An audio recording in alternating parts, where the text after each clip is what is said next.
Welcome to Take It from the Iron Woman. My name is Susanne Müller, your host and the Iron Woman. This podcast is about empowering yourself and others to make real changes in the world.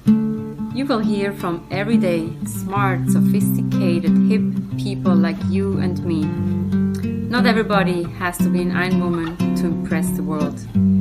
Together, we will learn from the sports and business leaders how you can become a more successful person as an entrepreneur or a leader.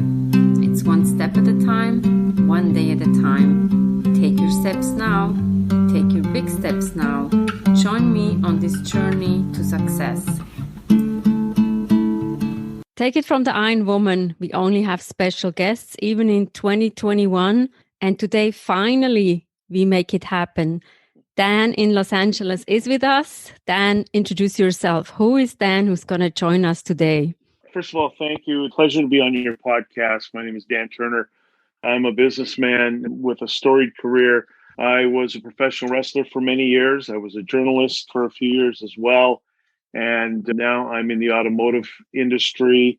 I'm a specialist that goes into dealerships and turns around businesses that need a little help. I also own a media company on the side that we've got newsletter publishing going on right now. We've done social media marketing. So I've got many hats and no days off is basically what it boils down to. You're just simply amazing, right? Big person, big goals, big dreams. Let's maybe start with the sport, like the wrestling. Where did it start? I know my two nephews, they are so fond of wrestling. How did that start for you? Well, it started when I was really young. My grandmother used to take me to the matches many years ago on Wednesday nights in Eastern Canada. And what happened as I was growing up, I wanted to be a professional football player, got to the point of going to a camp with the pro team in Canada and didn't make the team, was playing at a very high level of junior football though. I grew up very poor, and I always wanted to do something to escape my childhood, I guess you could say.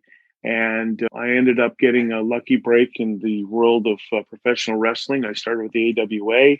My first match was against a guy by the name of Scott Hall, who went on to become Razor Ramon in the WWE, WWF. And I just stuck with the wrestling business. I got a lucky break very early and it took off, and I spent a lot of years on the road. In my day, we worked 7 days a week. I probably would work 320 shows a year, maybe 30 days off in a year, something like that.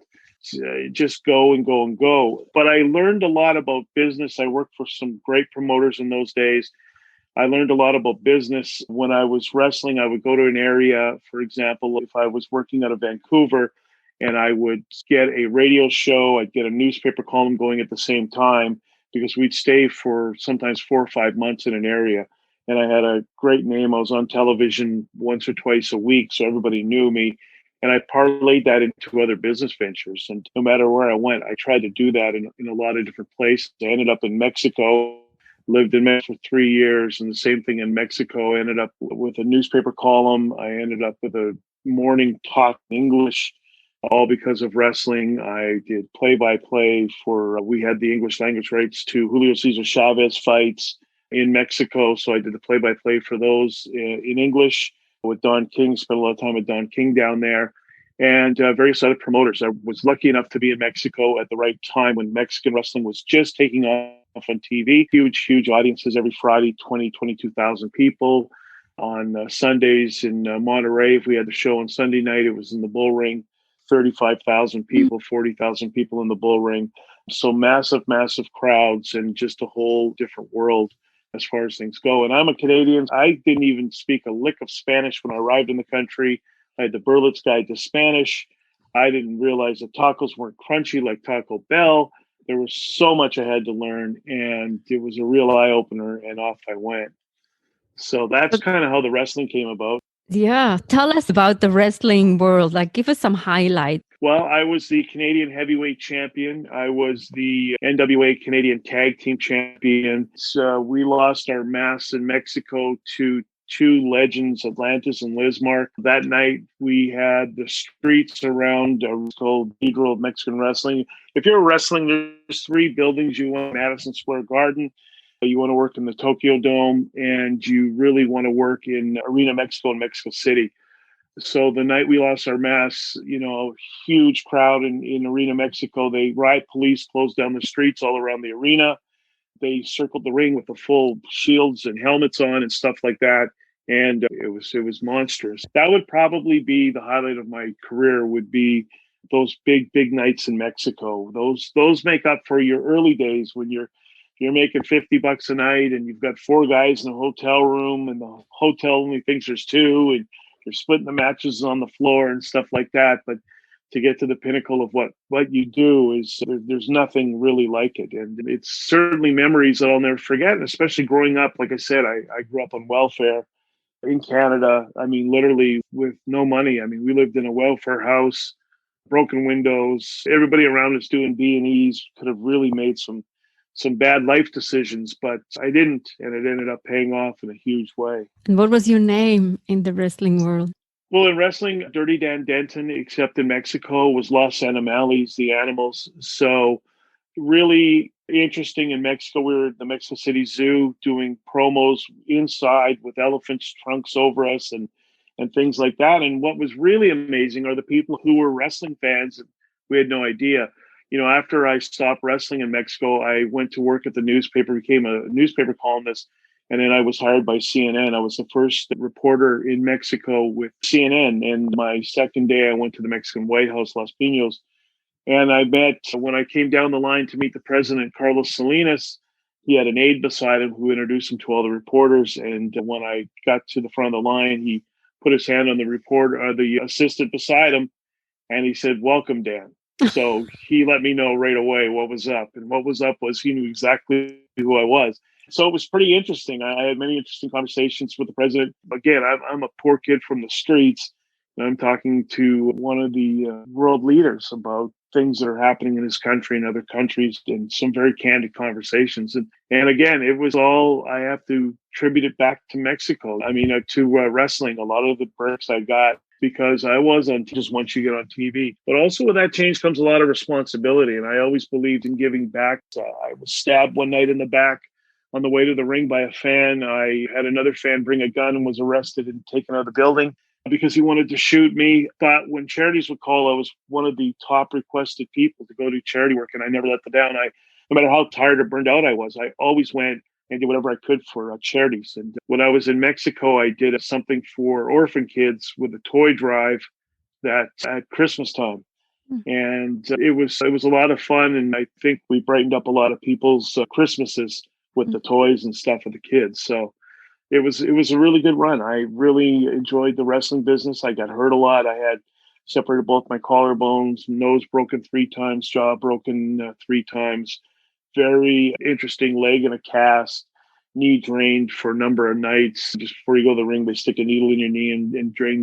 I mean, there's just so many things like that. But when you work as many nights as what we used to work, it was brutal. It was a brutal existence. So my employees now, when they tell me they're going to have a tough night or a tough day, I say, "Are you climbing in a cage tonight with a barbed wire baseball bat? Because if you're not, it's not going to be that tough a day. Trust me." That was my next question, right? My nephews, I'm sure they will say, "How can I become a wrestler?" What would you recommend to the listeners if they want to step in your footsteps? Well, it's a different world today than what I was involved with. It really is. And you've got to have the athleticism. And there's a lot of politics in the wrestling business. I was very good at playing the politics. I get along with everyone. I would say if somebody's trying to get in, make sure you've got a fallback. Even I've gone and studied journalism and stuff, so I had a fallback as well, although I had a lot of success. But I would definitely have a fallback. I'd work my butt off to do it. And I'd tell you what I would do is study matches, guys, moves, and practice, and just try to become the very best you can be. You want to be the absolute best possible wrestler you can be, and that's how you're going to get a break. And I have a lot of people reach out to me that same question. I have a lot of followers on Instagram and such, and they ask me the same thing, like how can I get in? How can I get a break? And that's how you do it. To realize when you're sitting in an arena, we had 186 guys on contract in Mexico City, and it was one of the biggest companies in the world, CMLL. And I remember doing shows in Acapulco, and there was a gym next to the arena. And if I stayed over an extra day, there was probably easily 100 and some guys that were doing barrel rolls in a gym, trying just to get a break to be on the local show. So you've got to understand how competitive, really competitive that is. It's really, really a competitive business, like anything else. So it's the same as hockey or football, those guys go through the same thing. And you said it's about practice, and also a little bit about politics. You have to be good at both. And if you can be the very best ever, where it'd be crazy not to have you booked on a show, you'll know you'll make a great living. But you've got to get to that level, and you've got to do what it takes to get to that level. I know when I was trying to get there, I sacrificed a lot. My friends were going to dances and I was going to work out. My friends were doing a lot of fun things and I wasn't doing. I was just so focused on what I wanted to do and what I wanted to become. There was nothing that was bigger in my life than that. And that's when I got to the top of the game. That's what I found with the people around me, the same thing. And we're talking about sports. So I grew up working at the Winnipeg Arena and selling popcorn and peanuts. And sometimes I would clean the stands. I mean, we didn't have any money, so I had to do that. I used to make $1.20. My brother would make $1.20. And that's how we would contribute to our family, to my mom, so we could eat and have milk.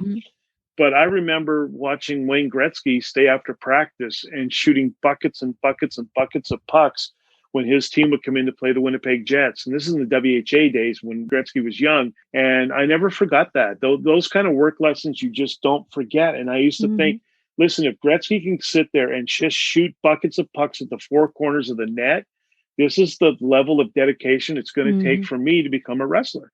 I mean, this is what I got to do. I've got to do this. When I think I'm done running, I got to run some more. And that's the level of dedication you need. I think that's everywhere. Hockey, tennis, running, wrestling, everywhere.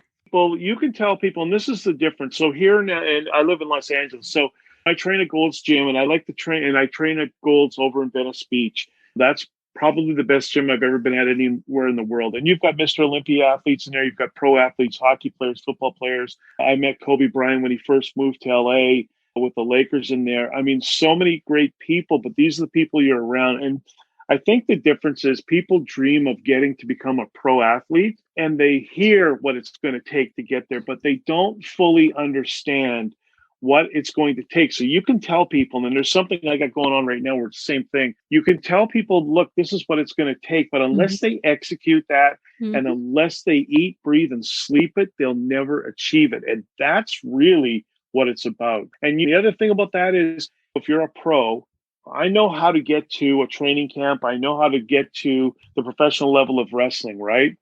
But there's a lot of wannabes that say they do, but they just don't have that commitment to do it. And when they don't make it, it's no surprise to me, certainly, but it's certainly a surprise to them. And they just don't understand what it really takes to get there. And I don't care if you're doing business, journalism, wrestling, they're all the same. You have to eat, breathe, and sleep it. Yep. What are you taking away from this? So much stuff, so much good stuff is available for you. Take it from the Iron Woman. We have episodes every Monday, every Wednesday. There is something for everybody. And Take It From the Iron Woman is also a book. It's a paperback or an ebook. Get something for yourself. Set goals for a great 2021. Thank you for listening. Subscribe and leave a message.